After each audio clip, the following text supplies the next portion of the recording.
Olá, estudantes da Rede Municipal da Vitória de Santo Antão. Que bom estar aqui com vocês para mais uma aula de matemática. Então, vem comigo, Andresa Sacramento, porque hoje eu quero continuar desvendando os mistérios da matemática. Hoje a gente vai dar continuidade àquele projeto do mês de agosto, né, sobre o histórico do Monte das Tabocas, sobre o histórico de Vitória de Santo Antão. Então, a gente vai trazer aqui um pouco da origem do município de Vitória de Santo Antão, mas associando aí a matemática ao nosso trabalho de hoje, hein? Resolução de problemas que envolvam as operações básicas. Beleza? Então, vem comigo escutar o histórico para que a gente possa resolver alguns problemas matemáticos aqui hoje. Ok? Então, se liga aí nesse contexto. O município de Vitória de Santo Antão está inserido na mesorregião da Mata Sul do estado. Sabe-se que as notícias mais longínquas sobre o seu povoamento data-se do início do século XVII, início da colonização brasileira, da qual sua construção veio a ser habitada por lavradores e criadores no Vale Tapacurá. Beleza? Vamos seguir para a gente ver o que conta mais aí sobre o histórico de Vitória de Santo Antão. Então, a origem do município está ligada ao português Diogo de Braga, proveniente da ilha de Santo Antão, no arquipélago do Cabo Verde. Ele estabeleceu-se ali em 1626, juntamente com sua família e agregados, dedicando-se a atividades agropastoris na região, assim adquirindo grandes quantidades de terra. Então, a gente nota aí que desde 1626, né, Diogo de Braga se estabelece em Vitória de Santo Antão com sua família. Diogo de Braga construiu sua residência e, ao lado, uma capela consagrada a Santo Antônio, padroeiro da ilha de Cabo Verde e protetor contra o roubo de gado. Próximo à capela, cresceu um povoado que recebeu o nome de Cidade de Braga. Em meados de 1774, passou a ser denominada Santo Antão da Mata, quando já tinha uma população estimada de 4.866 habitantes. Se liga aí nesse número que a gente vai precisar dele, tá? Então, vejam aí que a gente traz, né, que em 1774, né, já denominada Santo Antão da Mata, na época, tinha uma população estimada de 4.866 habitantes. Tal nome foi dado devido à antiga mata ali existente.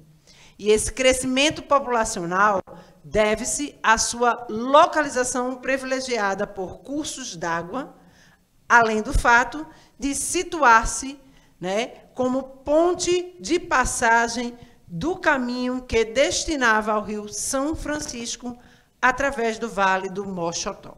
Beleza? Então, se liga aí que a gente vai... Já estou deixando aqui um spoiler do que a gente vai trabalhar hoje, hein? Se liga aí nesse número de habitantes. Em 1783, o povoado passou a distrito com o nome de Vitória de Santo Antão, em homenagem à vitória contra os holandeses. Hoje, o Monte das Tabocas é considerado patrimônio histórico. E lá foi construída a Capela Nossa Senhora de Nazaré. Uma promessa feita por Antônio Dias Cardoso, general vencedor da batalha. Mas essa promessa só veio a ser cumprida 300 anos depois da batalha, com a sua inauguração ocorrendo em 3 de agosto de 1945. Beleza? Então, a gente nota aí que 300 anos depois, né, há a construção da capela. Vamos continuar. A cidade da Vitória de Santo Antão encontra-se a 48 quilômetros do Recife. A população de Vitória de Santo Antão, em 2010, era de 129.974 habitantes, isso pelo censo de 2010. Já na atualidade, está estimada em 140.389, segundo os dados do IBGE de 2021. Opa, professora, a senhora não tocou aí no censo, né, de 2021 para os 140.389 habitantes. Gente, a gente vai debater um pouco sobre o que é o IBGE, o que é essa questão do censo, tá? E aí a gente vai entender por que eu não trouxe aqui essa estimativa, né, em cima do censo, né, esse dado em cima do censo, e sim como uma estimativa, segundo aí os dados do IBGE. A gente vai entender um pouco, tá? A gente vai entender todo esse processo. Então, vamos seguir para que a gente possa compreender mais. Seus 372 quilômetros quadrados de área, que se distribuem entre a mata úmida e a mata seca, fazem limites com os seguintes municípios: ao norte com Glória do Goitá e Chã de Alegria, ao sul com Escada, ao sudeste com Primavera, a nordeste com São Lourenço da Mata, ao leste com Moreno e Cabo e ao oeste com Pombos, tá? Então a gente nota aí, né, que Vitória de Santo Antão ela está no limite desses municípios. E aí vamos entender um pouco o que é o IBGE, o que é o censo, para que a gente possa entender aquela questão de população, que a gente vai precisar muito para resolver nosso problema, que eu nem trouxe aqui ainda, né? Porque eu não queria trazer o problema sem antes a gente conhecer o histórico e conhecer o que a gente vai tratar no nosso problema de matemática hoje. Estimativas da população. O IBGE fornece estimativas do total da população dos municípios e das unidades da Federação Brasileira, com data de referência em 1º de julho, para o ano calendário corrente. O IBGE divulga as estimativas de população estaduais e municipais desde 1975. A partir de 1992, passou a publicá-las no Diário Oficial da União, em cumprimento ao artigo 102 da Lei nº 8.443, de 16/7 de 1992. Então, a gente nota aí, né, que o IBGE ele traz essa estimativa da população de uma determinada região, né, do município, do estado, de região federativa. Então, em 2013, foi publicada a Lei Complementar número 143, de 17/7 de 2013, estabelecendo que entidade competente do Poder Executivo Federal fará publicar no Diário Oficial da União, até dia 31 de agosto de cada ano, a relação das populações dos municípios e até 31 de dezembro a relação das populações do Estado e do Distrito, dos Estados e do Distrito Federal. Beleza? Então, a gente precisa se ligar aí nessas datas limites, né? E aí, o que ocorre com essas estimativas? As populações municipais, cabe destacar, são o insumo mais importante utilizado pelo Tribunal de Contas da União, o TCU, para a distribuição do Fundo de Participação dos Estados e do Distrito Federal, que é o FPE, e do Fundo de Participação dos Municípios, o FPM. Beleza? Então, é importante ter essa informação para que haja essa relação dos benefícios que os municípios e os estados precisam receber em decorrência do Tribunal de Contas da União. Tá? E aí, o que é que eu trago em relação ao censo? É importante que a gente saiba o que é o censo, né? E por que eu trouxe como atual um valor ali relacionado à população, relacionado ao IBGE de 2021 e não o atual. Vamos lá ver. O recenseamento ou censo demográfico é formado por estudos estatísticos correspondentes a uma população. Desde o ano de 1936, o Instituto Brasileiro de Geografia e Estatística, ou simplesmente IBGE, é responsável pelo censo no Brasil.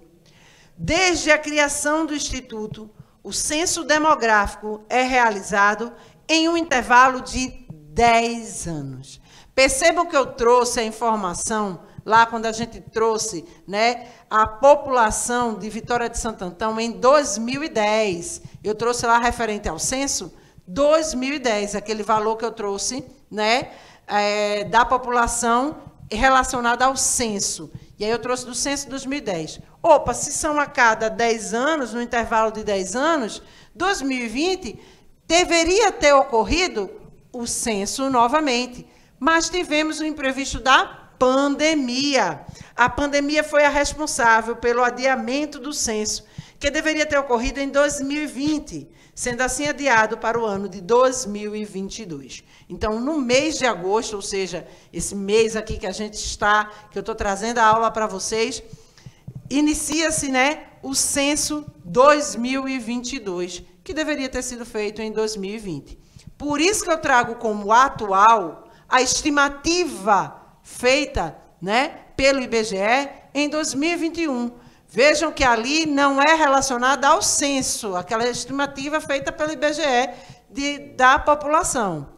Referente ao censo, será agora em 2022. E aí a gente vai ter exatamente, né, ou aproximadamente, uma ideia de como está hoje, atualmente, né, a quantidade de pessoas, a população que habita, né, que vive em Vitória de Santo Antão. Ok? Então, vamos lá, vamos seguir. Diante de todo esse histórico, de todo esse conhecimento que a gente trouxe aí do IBGE e do censo, vamos pensar um pouco. Vem comigo para a gente entender e resolver o problema. Segundo o texto, em meados de 1774, a cidade de Santo Antão da Mata, como era denominada na época, tinha uma população estimada em 4.866 habitantes. Segundo o censo, em 2010, a população passou a ser de 129.974 habitantes. Letra A. De acordo com os dados, calcule o aumento do número de habitantes entre 1774 e 2010. Sabendo que a estimativa atual da população é de 140.389, calcule a diferença entre o número de habitantes da atualidade em relação ao ano de 2010. Então, o que é que a gente quer saber aqui? De 1774 até 2010, né? Qual foi o aumento do número de habitantes? Então, o que é que eu preciso resolver, professora? Uma subtração. Se eu quero saber o que aumentou em relação a 1774 até 2010, né? O que aumentou? Eu tinha uma população de 4.866 e ela passou a ser de 129.974. Então, eu preciso fazer uma diferença, uma subtração.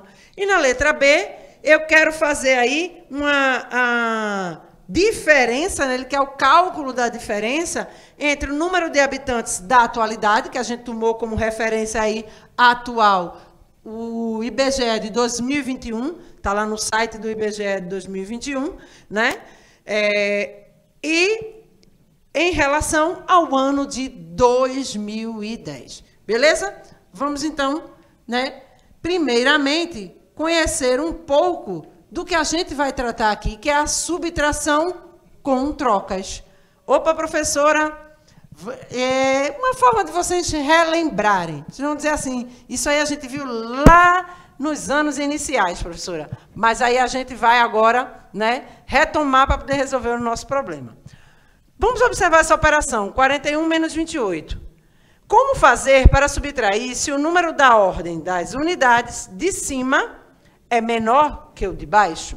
O que é que a gente vai fazer aqui? Vamos lá. Vejam que na ordem das unidades eu tenho 1 e 8, né? 41 menos 28. Mas na ordem das unidades eu tenho 1 como algarismo e o 8 aqui como algarismo do outro número, tá? Se eu subtrair isso, lembra lá que a gente trouxe aquela ideia de que no conjunto dos números naturais eu não posso subtrair, né, 1 menos 8? E sim, isso no conjunto dos números inteiros? 1 menos 8 eu posso fazer e eu vou ter um número negativo, não é verdade? Dá no conjunto dos números inteiros. Aqui não, o que é que eu vou fazer? Eu vou usar a subtração com trocas. Muitos dizem pegar emprestado. Como eu disse em uma aula anterior, eu não gosto de dizer que eu vou pegar emprestado. E sim que eu vou estar trabalhando com uma ordem superior. Porque eu vou transformar uma dezena em unidades, tá? O 4 aqui, ele está na ordem das dezenas. Então, ele representa 4 dezenas. O 2 representa 2 dezenas. Então, vejamos. Se eu não posso 1 menos 8, porque eu não estarei trabalhando com o conjunto dos números naturais, e sim com o conjunto dos números inteiros, né? E eu vou ter um resultado negativo, aí o que é que eu tenho que fazer? Pego uma dezena, transformo em 10 unidades. Vamos ver aqui, né? Para que a gente possa entender, ó. 41 é igual a 40 mais 1. Né? Isso aqui é o meu número composto. 40 mais 1 já é meu número decomposto. Veja que eu tenho, ó, 40 unidades mais uma unidade, que vai formar o número 41. Então, ó, número composto decomposto em unidades. E aí, o que é que eu vou fazer? Para que eu possa fazer isso, eu troco uma dezena por 10 unidades e fico com 3 dezenas. Veja aqui, ó, uma dezena, que vai se transformar em 10 unidades, e fico com 3 dezenas. E o que é que ocorre aqui? Vejamos, 40 não são 4 dezenas? Então, ó, selecionei uma. Olha lá, olha o que ocorreu aqui, para onde ela foi? Para unidade. 10 unidades, com esse 1 aqui, vai ficar o quê? 11, não é verdade? Aí sim eu posso fazer 11 menos 8, 3. Ah, professora, mas tirou uma dezena daqui, eu preciso devolver? Não, eliminei, fiz a subtração, fiquei com 3 dezenas. As 3 dezenas que sobraram, elas serão o quê? Subtraídas as 2 dezenas do número que está embaixo. Então, 3 menos 2, 1. Então, 41 menos 28, 13. Ok? Isso aí é só um exemplo para que a gente possa entender o que a gente vai resolver aqui hoje. Então, finalizando, né, esse exemplo, o que é que a gente tem? Agora eu posso subtrair, ó, 8 unidades de 11 unidades. Lembram lá? 11 menos 8, olha, né? Eu vou ter 3. E, em seguida, na ordem das dezenas, faremos 3 menos 2, 1, ficando com a resposta 13. Beleza? Vamos solucionar o nosso problema? Então, para que a gente possa solucionar, o que é que ele quer aqui? Eu tenho a informação da população estimada em 1774. Eu tenho a população, quanto ela passou a ser, né, em 2010, pelo censo de 2010, 129.974, e ele pede na letra A que eu calcule o aumento do número de habitantes. Para eu calcular o aumento do número de habitantes, eu preciso o quê? Subtrair o valor, né, que está referente a 2010 pelo valor que está referente a 1774.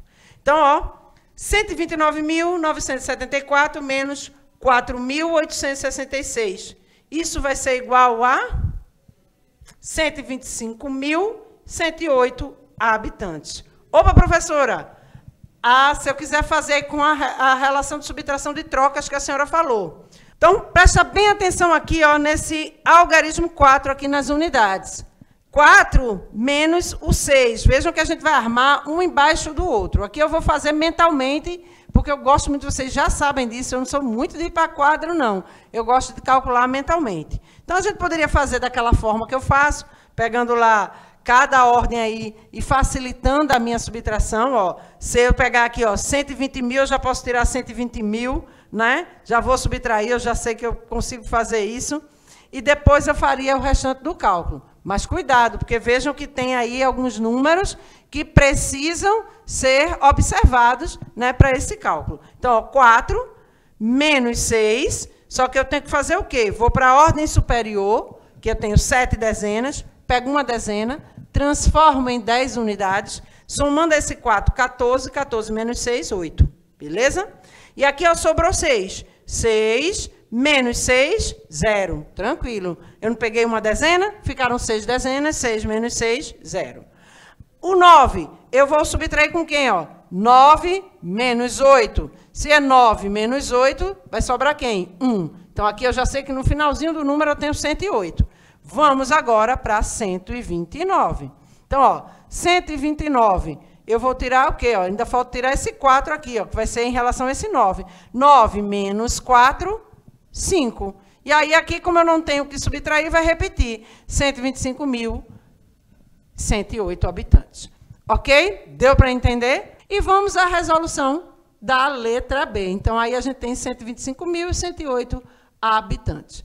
Então, sabendo que a estimativa atual da população é de 140.389, calcule a diferença entre o número de habitantes da atualidade em relação ao ano de 2010. Então, eu vou pegar 140 mil e subtrair, né, do valor referente a 2010.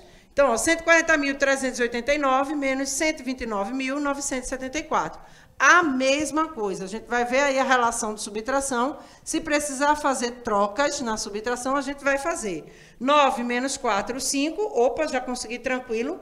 8 menos 7, 1. Também consegui tranquilo. Opa, 3 menos 9. O que é que eu tenho que fazer aqui, ó? Transformar isso aqui em milhar, tá? Eu não gosto de dizer, pegar aqui, ó, 1 milhar desses 140 mil aqui. Mas eu não gosto de falar de pegar centena ou milhar. Sempre vão para a referência que vocês estão pegando 10 unidades. Por quê? Facilita o cálculo. Mesmo que eu esteja aqui na centena, milhar, dezena de milhar, né? Então, vocês precisam, unidade de milhar, dezena de milhar, então vocês precisam ter a relação como se fosse 10, mas sabendo que eu estou na unidade de milhar, tá? É como se eu estivesse pegando 1000 para subtrair aqui com esse valor, tá? E com esse 9 aqui. Porque, na realidade, quando eu pego aqui 1000, eu vou ficar com 1.300. Esquece o 8 e o 9? 1.300. Se eu tirar 900, eu vou ter quem? 400. Não é verdade? Deu para entender? Mas aí é muito importante fazer relação por dezena, que facilita o seu cálculo. Então, veja, ó, vamos supor que eu estou tirando aqui uma dezena e eu vou ficar com 13. 13 menos 9, 4. Beleza? E aqui eu fiquei com quem? 139. Não é verdade? Então, ó, 139, 9 menos 9, 0. E aí eu tenho quem? 4, que não é mais o 4, que eu transformei em 139, né? Então, eu fico com 3 aqui, menos 2, 1. E esse 1 menos 1 zerou, 10.415. Beleza? Ou fazer aquele processo de cálculo mental, vendo aí o que você pode ir subtraindo para chegar lá à resolução correta. Beleza? Deu para entender? Espero que sim. Essa é a finalização da nossa aula. Então, a diferença é de 10.415 habitantes. Beleza? Vamos, então, finalizar a aula de hoje. Hoje conseguimos relembrar, né, que a gente precisa começar a subtração pela ordem das unidades e que, para resolver a operação de subtração, temos a possibilidade de realizar reagrupamentos utilizando as propriedades do sistema de numeração decimal. Beleza? Então, as referências da aula de hoje e o meu abraço para você que está aqui toda terça-feira comigo, né? E eu espero encontrá-los na próxima terça. Até lá.